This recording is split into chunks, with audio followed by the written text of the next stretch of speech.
Hello दोस्तों, परीक्षा मंथन के लेखपाल रिवीजन सीरीज में मैं आप सबका स्वागत करता हूं।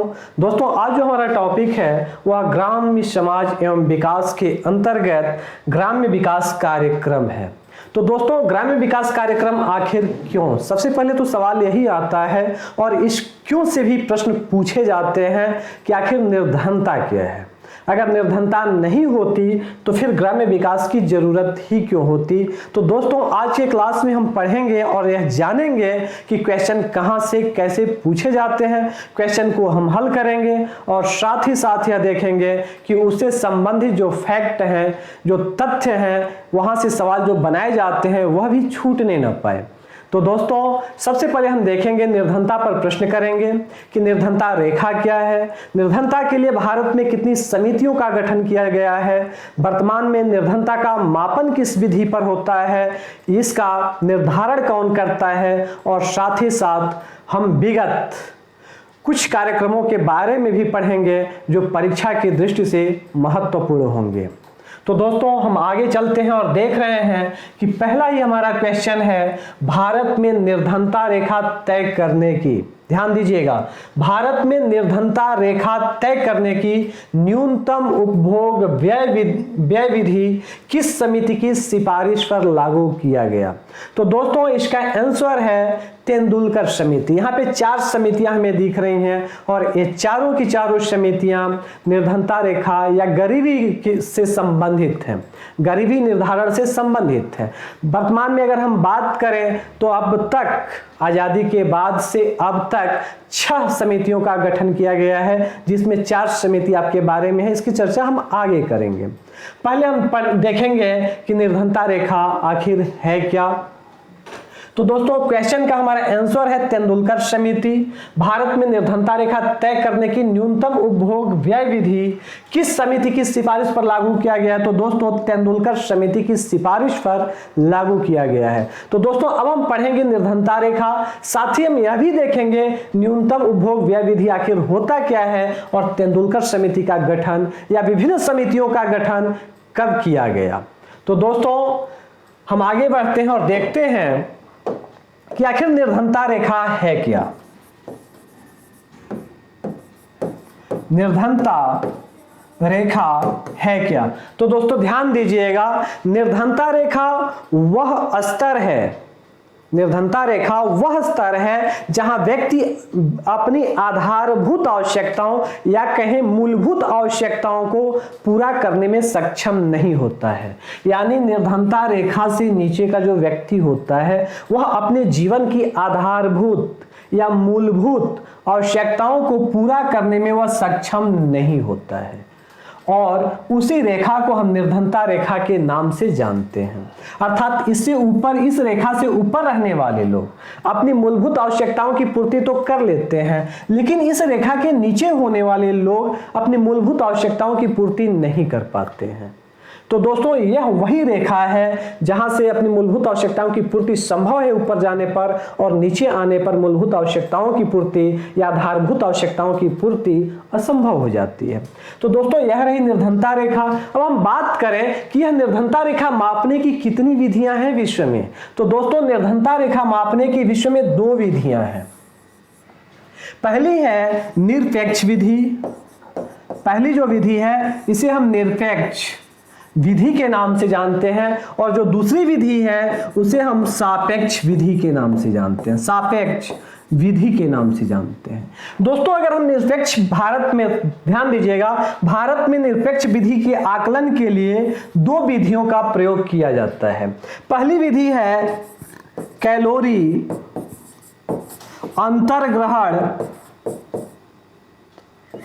ग्रहण विधि, और दूसरी है, ध्यान दीजिएगा, उपभोग व्यय, न्यूनतम उपभोग व्यय विधि, न्यूनतम उपभोग व्यय विधि।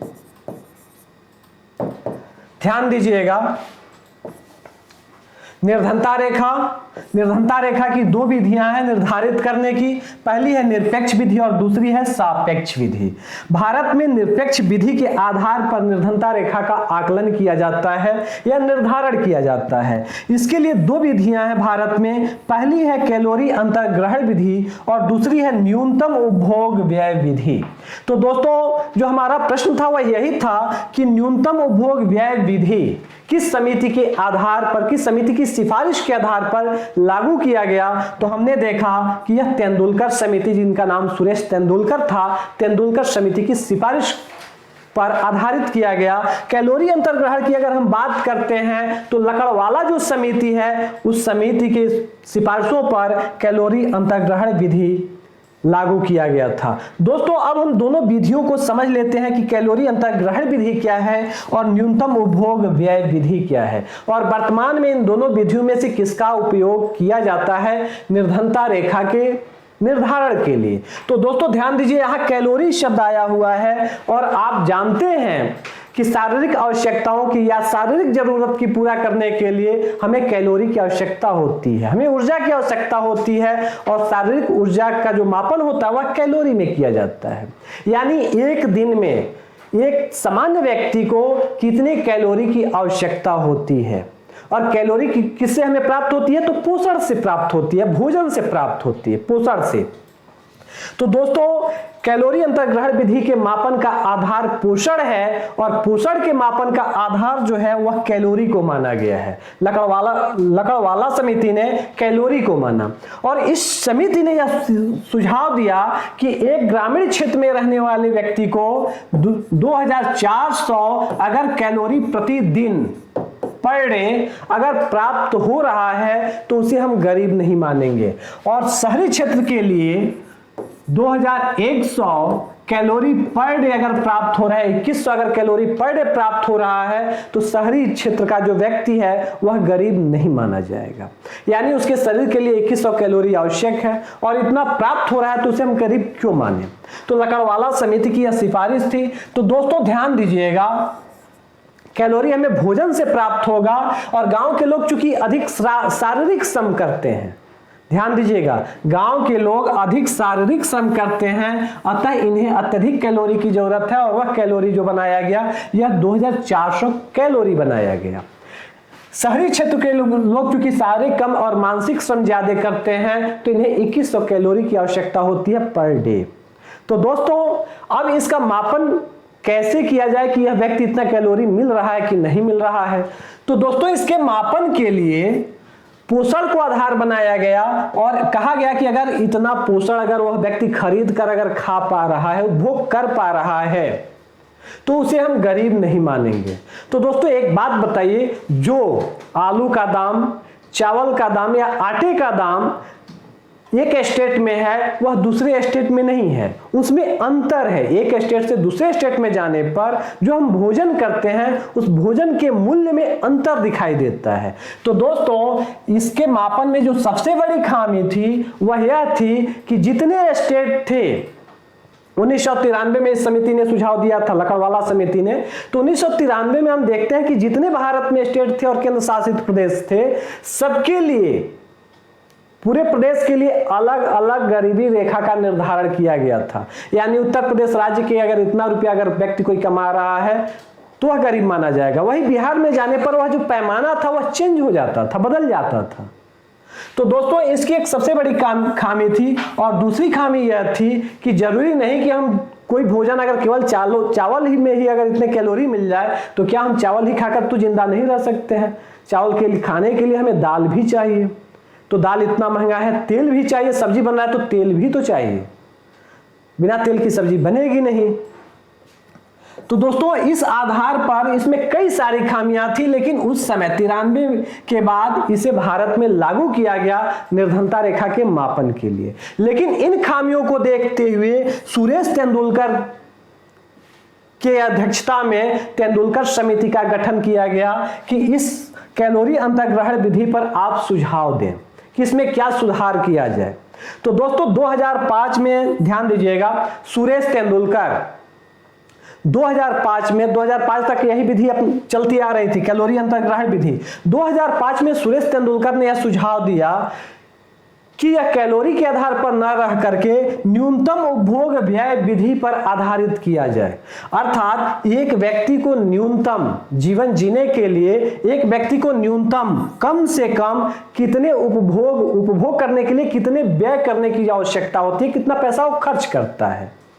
तो दोस्तों, जो उपभोग यानी उपभोग पर व्यय करने की विधि तेंदुलकर समिति ने बताया, और वर्तमान में ध्यान दीजिएगा, वर्तमान में जो गरीबी रेखा का निर्धारण भारत में किया गया है वह न्यूनतम उपभोग व्यय विधि के आधार पर ही किया गया है।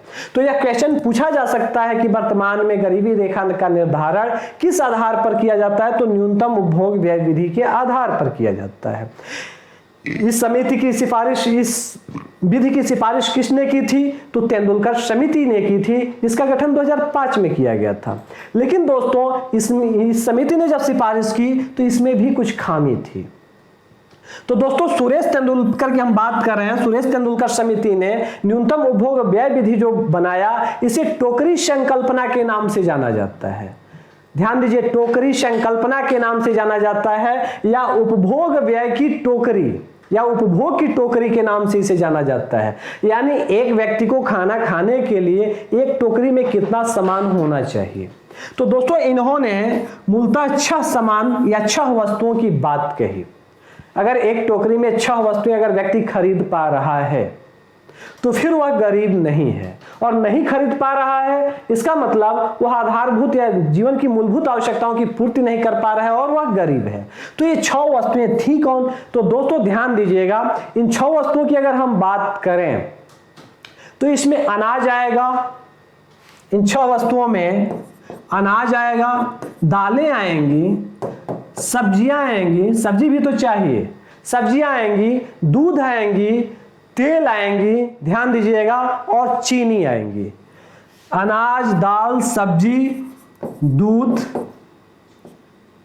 तेल और चीनी। यानी अगर एक टोकरी में अगर ये 6 वस्तुएं हैं उपभोग करने की, तो उसे हम गरीब नहीं मानेंगे। अनाज, दाल, सब्जी, दूध, तेल और चीनी। और यही कारण है कि इसे उपभोग टोकरी के नाम से या फिर न्यूनतम उपभोग व्यय टोकरी के नाम से इसे जाना गया। तो दोस्तों, इन्होंने जो निर्धारित किया, ध्यान दीजिएगा, इन्होंने जो निर्धारित किया, कहा कि अगर ग्रामीण क्षेत्र में, ध्यान दीजिए, अगर कोई व्यक्ति ग्रामीण क्षेत्र में 27 रुपया, ध्यान दीजिएगा, 27 रुपया पर डे खर्च कर रहा है तथा शहरी क्षेत्र में 33 रुपया, शहरी क्षेत्र में 33 रुपया खर्च कर रहा है, तो उसे गरीब नहीं माना जाएगा।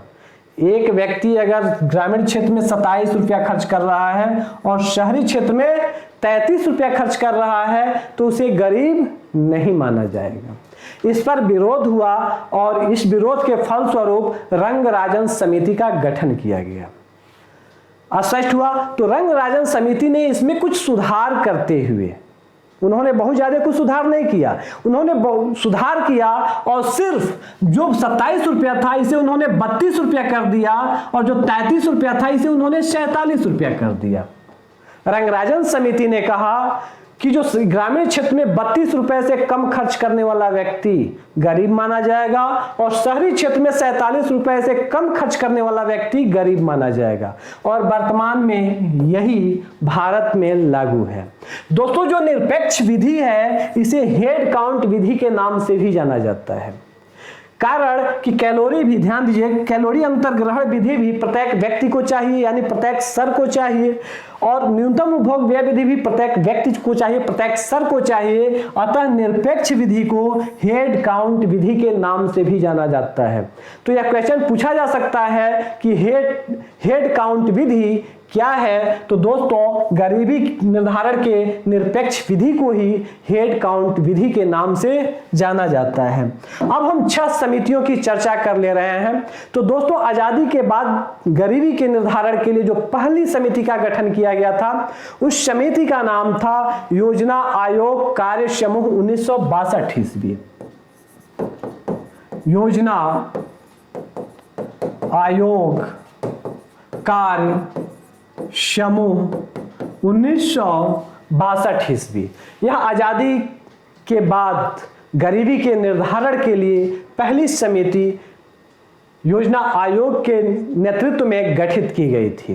दूसरी समिति की बात करें दोस्तों, तो दूसरी समिति 1971 में गठित की गई थी और इसे दांडेकर एवं एन रथ समिति के नाम से दांडेकर एवं एन रथ समिति के नाम से जानते हैं। दूसरी समिति थी आजादी के बाद और इसका गठन इंदिरा गांधी द्वारा 1971 ईस्वी में किया गया था। यह जवाहरलाल नेहरू प्रधानमंत्री थे, इस समय प्रधानमंत्री इंदिरा गांधी थी और उन्होंने ही दांडेकर एवं एन रथ समिति के नेतृत्व में इसका गठन किया था गरीबी के निर्धारण के लिए। अगली जो समिति है यह अलग समिति है, अलग समिति, और यह 1979 ईस्वी में इसका गठन किया गया था। अगली जो समिति है यह दांडेकर समिति है, दांडेकर समिति है और यह 1993 ईस्वी में इसका गठन किया गया था। और दांडेकर समिति के बाद अगली जो समिति है यह तेंदुलकर समिति है और इसका गठन 2000 ध्यान दीजिएगा 2005 ईस्वी में किया गया था तेंदुलकर समिति का गठन। तेंदुलकर समिति के बाद रंगराजन समिति का गठन किया गया, रंगराजन समिति का गठन किया गया और यह 2014 में किया गया। हम देख रहे हैं कि गरीबी रेखा के निर्धारण के लिए गरीबी से संबंधित 6 समितियों का गठन किया गया है। योजना आयोग कार्य समूह 62, दांडेकर एवं एन रथ समिति 71, अलग समिति 1979, दांडेकर समिति 1993, तेंदुलकर समिति 2005 और रंगराजन समिति 2014 ईस्वी। वर्तमान में हम तेंदुलकर समिति की सिफारिशों या कहें न्यूनतम उपभोग व्यय विधि के आधार पर निर्धनता रेखा का निर्धारण किया जाता है। और वर्तमान में अगर हम देखें तो जो निर्धनता रेखा का जो सुझाव है कि ग्रामीण क्षेत्र में 32 रुपए और शहरी क्षेत्र में 47 रुपए खर्च करने वाला, व्यय करने वाला, अपने भोजन पर व्यय करने वाला गरीब नहीं माना जाएगा, तो यह रंगराजन समिति 2014 के आधार पर है। स्पष्ट हुआ? तो दोस्तों यह पहला क्वेश्चन हमारा रहा। क्वेश्चन फिर से एक बार देख लीजिए, भारत में निर्धनता रेखा तय करने की न्यूनतम उपभोग व्यय विधि किस समिति की सिफारिश पर लागू हुआ? तो दोस्तों तेंदुलकर समिति की सिफारिश पर।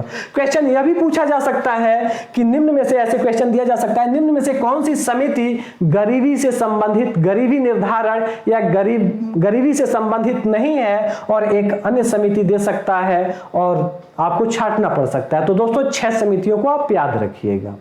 तो इससे कई सारे क्वेश्चन यहां से पूछे जा सकते हैं। आगे हम अगले क्वेश्चन पर आए तो देख रहे हैं वर्तमान में भारत में निर्धनता को राष्ट्रीय प्रतिदर्श सर्वेक्षण संगठन NSSO द्वारा किन आंकड़ों के आधार पर मापा जाता है? ध्यान दीजिए, वर्तमान में भारत में निर्धनता को राष्ट्रीय प्रतिदर्श सर्वेक्षण संगठन NSSO द्वारा किन आंकड़ों के आधार पर मापा जाता है? तो देख रहे हैं आय और व्यय, तो दोस्तों जी नहीं। उपभोग और आय, तो यह भी नहीं है।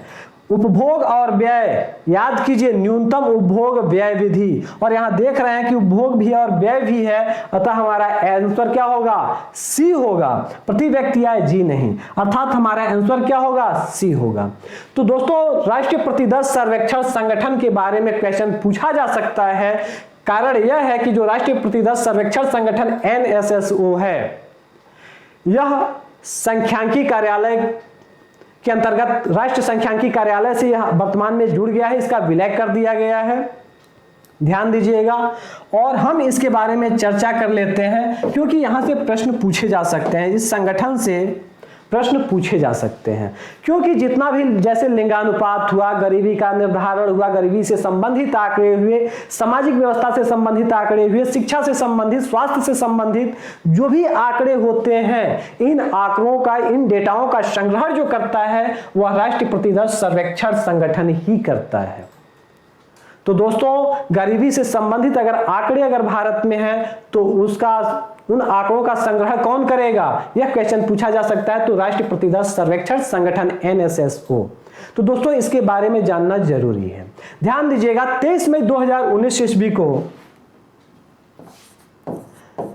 23 मई 2019 ईस्वी, याद रखे रहिएगा, 2019 ईस्वी को NSSO तथा ध्यान दीजिएगा NSSO तथा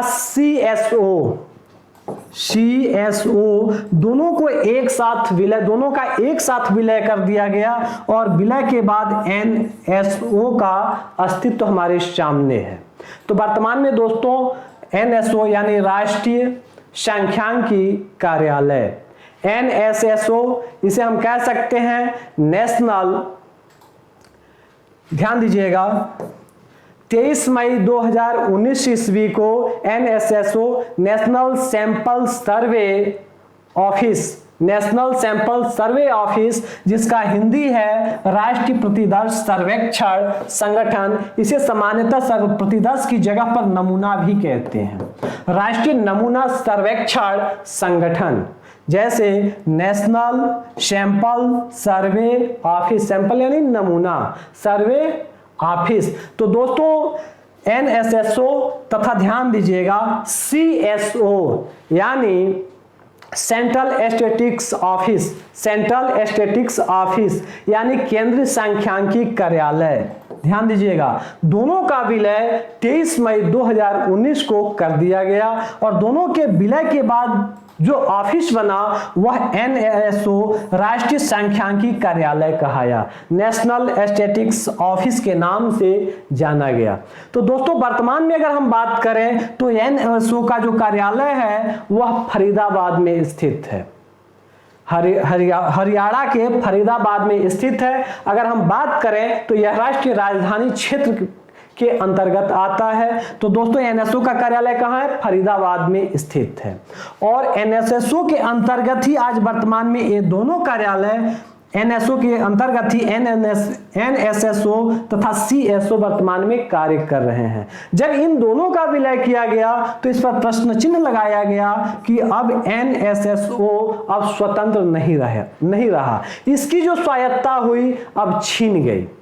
लेकिन वर्तमान में ध्यान दीजिए यह NSO के अंतर्गत एक अब भी स्वायत्त निकाय है और यह राष्ट्रीय प्रतिदर्श सर्वेक्षण संगठन यानी विभिन्न आंकड़ों का संग्रहण करता है और उनका एनालिसिस विश्लेषण करता है। और ध्यान दीजिएगा यह सामाजिक, आर्थिक, सांख्यिकी डेटा का एकत्रण करके यह जो भी भारत की अगर जैसे लिंगानुपात हुआ, अगर हम बात कहें गरीबी रेखा का निर्धारण हुआ, शिक्षा से संबंधित आंकड़े हुए, उन सबको यह एकत्रित करता है। तो दोस्तों यह 23 मई 2019 आप याद रखिएगा, वर्तमान में यह NSO के रूप में है। तो यह डेटा जो आंकड़ा निर्धारित करता है उपभोग और व्यय के आधार पर ही भारत में निर्धनता का मापन किया जा रहा है प्रेजेंट में। अगले हम क्वेश्चन की ओर बढ़ें तो हम देख रहे हैं ट्रिकल डाउन प्रभाव। ट्रिकल डाउन प्रभाव निम्न में से किससे संबंधित है? इसे टपकन विधि भी कहते हैं, इसे टपकन विधि भी कहते हैं यानी ऊपर से टपकना। ध्यान दीजिएगा ट्रिकल डाउन इफेक्ट या ट्रिकल डाउन प्रभाव निम्न में से किससे संबंधित है? तो दोस्तों पहला ऑप्शन है देख रहे हैं विकास एवं रोजगार का प्रसार, बी ऑप्शन देख रहे हैं आयात एवं निर्यात का बढ़ावा, सी ऑप्शन देख रहे हैं उपर्युक्त दोनों, डी ऑप्शन देख रहे हैं इनमें से कोई नहीं।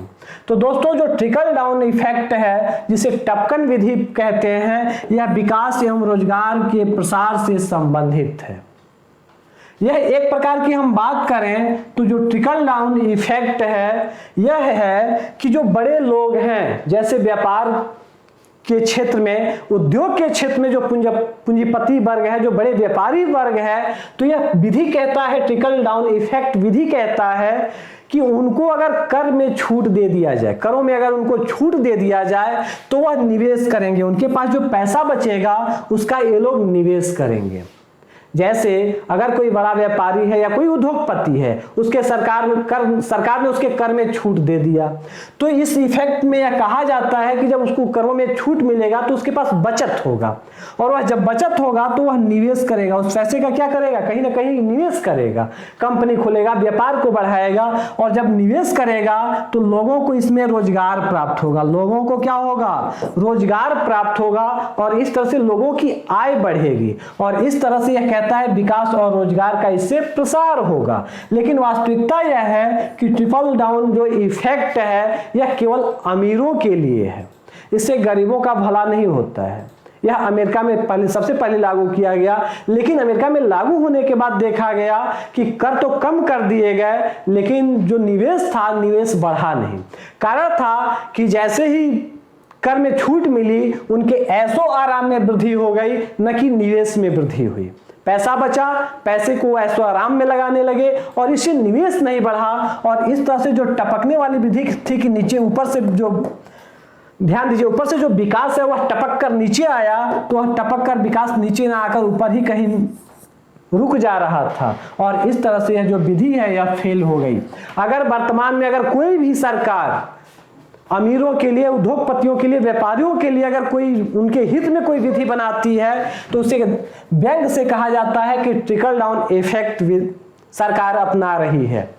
स्पष्ट हुआ, सामान्यतः यह गरीबों के हित में नहीं है, लेकिन इसका प्रादुर्भाव विकास एवं रोजगार के प्रसार के लिए हुआ था, लेकिन यह सफल नहीं हो सका।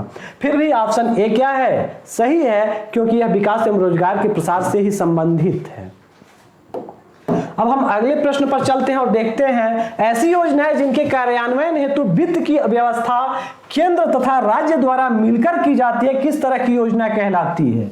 प्रश्न कह रहा है कि ऐसी योजनाएं जिनके कार्यान्वयन हेतु वित्त की व्यवस्था केंद्र तथा राज्य द्वारा मिलकर की जाती है। अगर कोई योजना संचालित की जा रही है तो योजना में जो खर्च हो रहा है वह केंद्र सरकार भी दे और उसका कुछ हिस्सा राज्य सरकार भी दे, यह सामान्यतः अनुपात के रूप में होता है, तो यह योजना कही जाती है केंद्रीय क्षेत्रक योजना। ऑप्शन ए है। ऑप्शन बी है राज्य प्रायोजित योजना। ऑप्शन सी है केंद्र प्रायोजित योजना। ऑप्शन डी है राज्य क्षेत्रक योजना। दोस्तों यह है कोई भी योजना संचालित की जा रही है तो यह बात कर रहा है वित्त की व्यवस्था केंद्र और राज्य मिलकर करेंगे, तो यह कौन सी योजना कहलाएगी। दोस्तों यह जो योजना है केंद्र प्रायोजित योजना कही जाएगी। केंद्र प्रायोजित योजना, अगर हम इसे इंग्लिश में कहें तो कह सकते हैं सेंट्रल स्पॉन्सर्ड योजना। तो दोस्तों ध्यान दीजिएगा, जो सेंट्रल गवर्नमेंट के द्वारा स्पॉन्सर्ड होता है यानी वित्त की वह व्यवस्था करता है और उसका कुछ हिस्सा राज्यों को भी देना पड़ता है।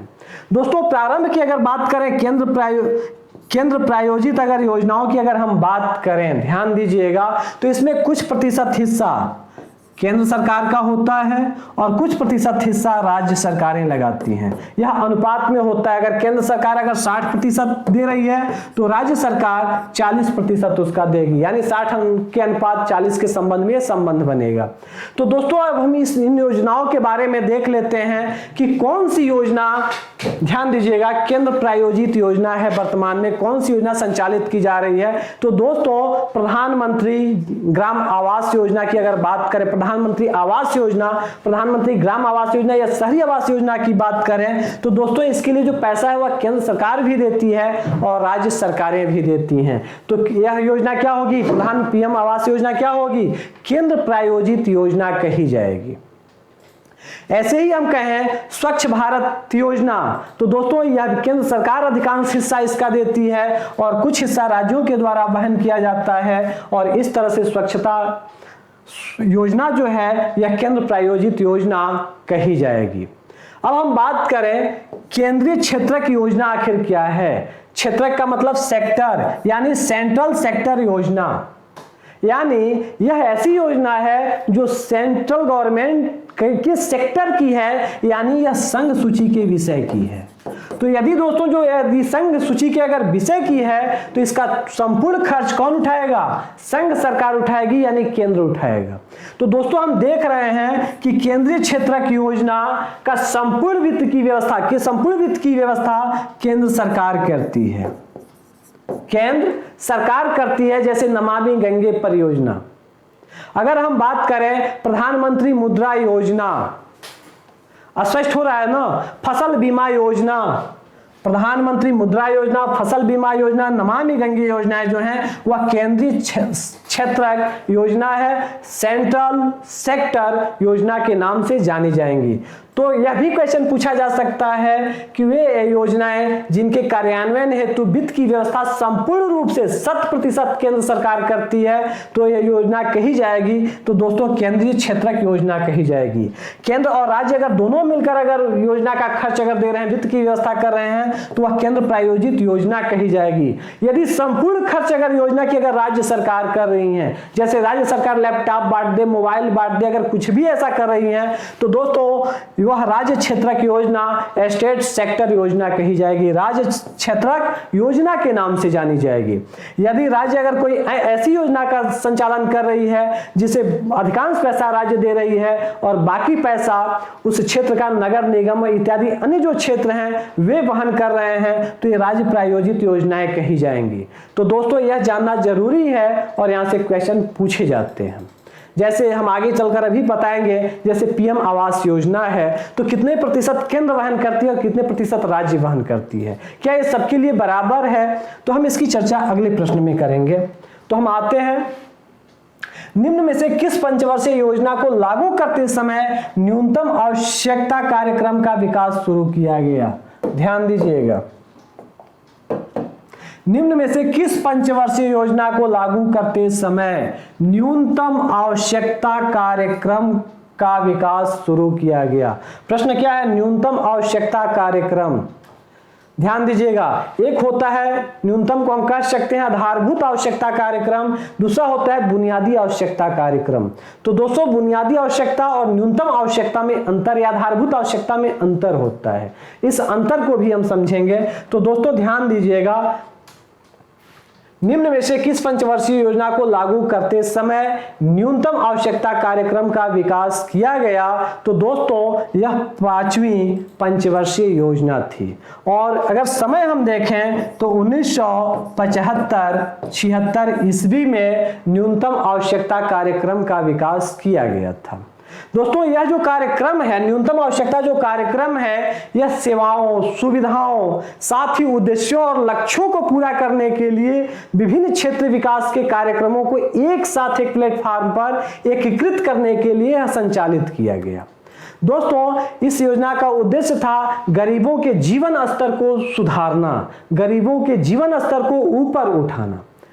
तो दोस्तों अगर हम बात करें, ध्यान दीजिएगा, तो न्यूनतम आवश्यकता कार्यक्रम का प्रारंभ कब किया गया था? तो ध्यान दीजिएगा, त्रिपक्षीय विश्व रोजगार सम्मेलन 76 में संपन्न किया गया था। दोस्तों ध्यान दीजिएगा, 76 में तृतीय विश्व रोजगार सम्मेलन 76 में संपन्न किया गया था और इसी में कहा गया था बुनियादी आवश्यकताओं की बात कही गई थी और उसी बुनियादी आवश्यकताओं के आधार पर भारत में न्यूनतम आवश्यकता कार्यक्रम संचालित किया गया 5वीं पंचवर्षीय योजना के अंतर्गत 1975-76 ईस्वी में।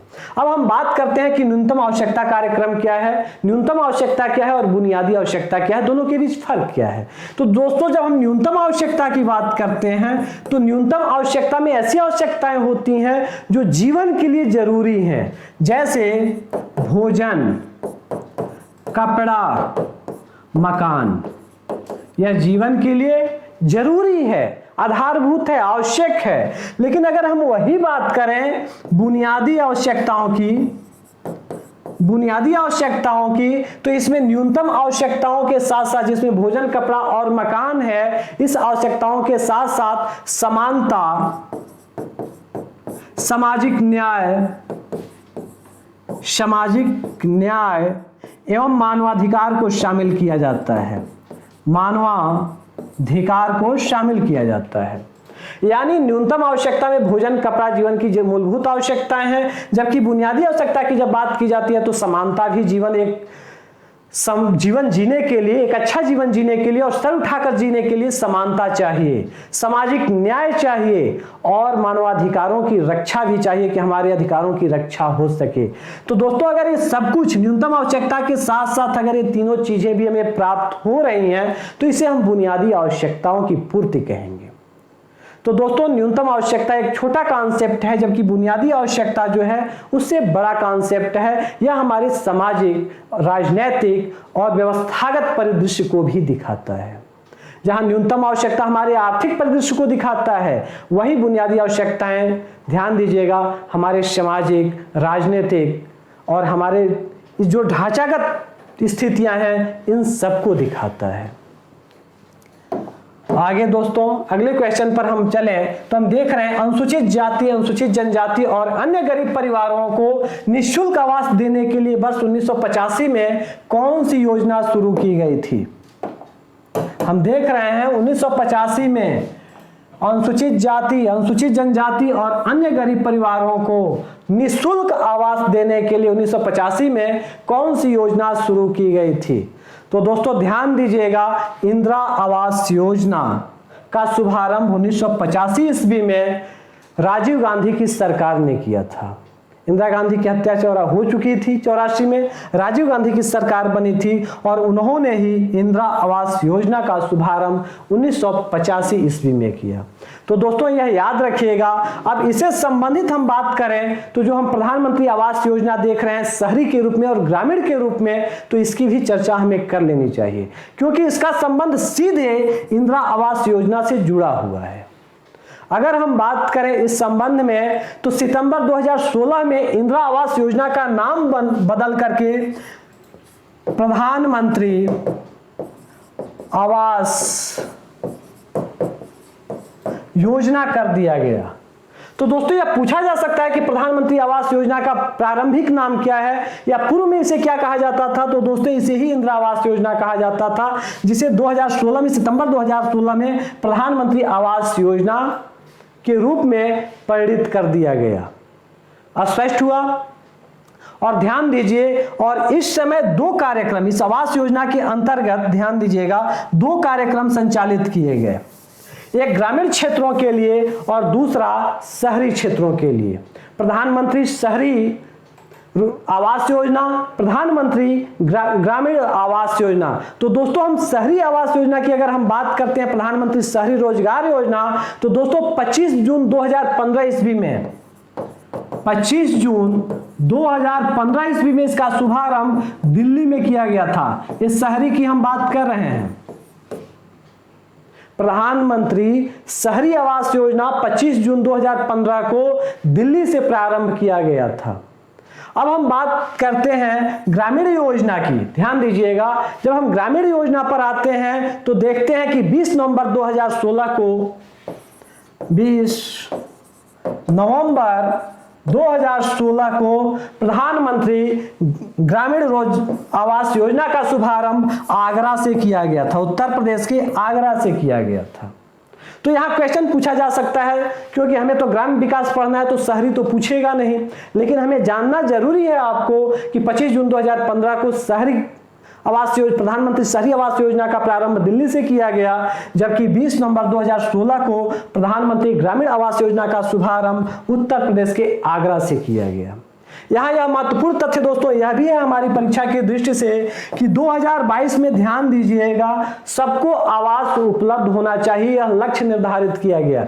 इन सबको में कौन है? अनुसूचित जाति के लोग हैं, अनुसूचित जनजाति के लोग हैं, अन्य गरीब परिवारों के लोग हैं, विधवा महिलाएं हैं, सैनिक आश्रित लोग हैं, इसके साथ साथ विकलांग हैं, ट्रांसजेंडर हैं, और इन सबको 2022 तक पक्का मकान उपलब्ध कराने का लक्ष्य निर्धारित किया गया। तो यह क्वेश्चन पूछा जा सकता है कि प्रधानमंत्री ग्रामीण आवास योजना का लक्ष्य कब तक है, सबको आवास उपलब्ध कराने का लक्ष्य कब तक है? तो दोस्तों यह 2022 तक था। तो यहां से यह क्वेश्चन पूछा जा सकता है, और इस तरह से इंदिरा आवास योजना से हमने प्रधानमंत्री आवास योजना की चर्चा की। आगे हम बढ़ते हैं अगले क्वेश्चन की ओर। तो हम देखते हैं किस वर्ष काम के बदले अनाज कार्यक्रम को पुनः संगठित कर राष्ट्रीय ग्रामीण रोजगार कार्यक्रम के रूप में प्रारंभ किया गया। किस वर्ष काम के बदले अनाज कार्यक्रम, आप काम कीजिए और अनाज उसके बदले आप अनाज प्राप्त कीजिए, तो किस वर्ष काम के बदले अनाज कार्यक्रम को पुनः संगठित कर राष्ट्रीय ग्रामीण रोजगार कार्यक्रम के रूप में प्रारंभ किया गया। यानी अब इसको पुनः किसमें कन्वर्ट कर दिया गया, राष्ट्रीय ग्रामीण रोजगार कार्यक्रम में। तो इसका प्रारंभ कब किया गया, तो ऑप्शन ए देख रहे हैं 1970, ऑप्शन बी देख रहे हैं 1975, ऑप्शन सी देख रहे हैं 1978, ऑप्शन डी देख रहे हैं 1980। तो दोस्तों ऑप्शन डी सही है, 1980 ईस्वी। दोस्तों राष्ट्रीय ग्रामीण रोजगार कार्यक्रम, याद रखिएगा, राष्ट्रीय ग्रामीण रोजगार कार्यक्रम 1980 में प्रारंभ किया गया। दोस्तों एक और कार्यक्रम राष्ट्रीय मजदूर रोजगार कार्यक्रम, ध्यान दीजिएगा, राष्ट्रीय मजदूर रोजगार कार्यक्रम। हम देख रहे हैं कि यह राष्ट्रीय ग्रामीण रोजगार कार्यक्रम है और राष्ट्रीय मजदूर रोजगार कार्यक्रम है, बस अंतर है यहाँ ग्रामीण शब्द है, यहाँ मजदूर शब्द है।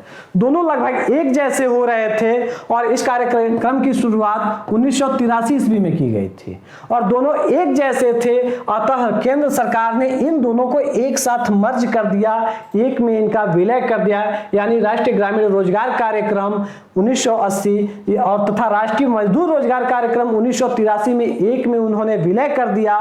कब, 1989 ईस्वी में। और इन दोनों कार्यक्रम के बदले जवाहर रोजगार कार्यक्रम का नाम दिया गया, जवाहर रोजगार कार्यक्रम का नाम दिया गया। तो दोस्तों यह क्वेश्चन पूछा जा सकता है कि जवाहर रोजगार कार्यक्रम का प्रारंभ कब किया गया, तो 1989 ईस्वी में किया गया। प्रश्न यह भी पूछा जा सकता है कि किन कार्यक्रमों का विलय करके जवाहर रोजगार कार्यक्रम का शुभारंभ किया गया। तो दोस्तों राष्ट्रीय ग्रामीण रोजगार कार्यक्रम तथा राष्ट्रीय मजदूर रोजगार कार्यक्रम का विलय करके जवाहर रोजगार कार्यक्रम का प्रारंभ 1989 ईस्वी में किया गया। तो दोस्तों इस क्लास में हम देख रहे हैं कि गरीबी रेखा के निर्धारण, गरीबी से संबंधित विभिन्न कौन कौन सी समितियां रही, उनके सुझाव क्या रहे, साथ में हमने देखा उपभोग व्यय विधि क्या है, गरीबी की रेखा का निर्धारण वर्तमान में किस आधार पर किया जाता है, साथ ही विकास एवं रोजगार प्रसार को देखा, ट्रिकल थ्योरी को देखा जिसे हम टपकन सिद्धांत भी कहते हैं, तथा केंद्र प्रायोजित योजनाएं, केंद्र क्षेत्रक योजनाएं, राज्य प्रायोजित योजनाएं, राज्य क्षेत्रक योजनाओं के संबंध में हमने देखा। फिर हमने यह भी देखा न्यूनतम आवश्यकता कार्यक्रम, साथ ही न्यूनतम आवश्यकता एवं बुनियादी आवश्यकताओं के बीच के फर्क को हमने समझा। फिर इंदिरा आवास योजना और जवाहर रोजगार कार्यक्रम को हमने देखा। तो आज के क्लास में दोस्तों हमने इतना कुछ पढ़ा। यह परीक्षा की दृष्टि से प्रत्येक फैक्ट तथा प्रत्येक प्रश्न बेहद महत्वपूर्ण है, आप इन्हें ध्यानपूर्वक देखिएगा। फिर हम अगले क्लास में आपसे मिलेंगे। इसी के साथ यह क्लास देखने के लिए आप सबको धन्यवाद। साथ ही अगर यह क्लास अच्छा लगे तो आप जरूरी कमेंट कर दीजिएगा, चैनल को सब्सक्राइब कर दीजिएगा और साथ ही साथ लाइक और शेयर करना न भूलिएगा।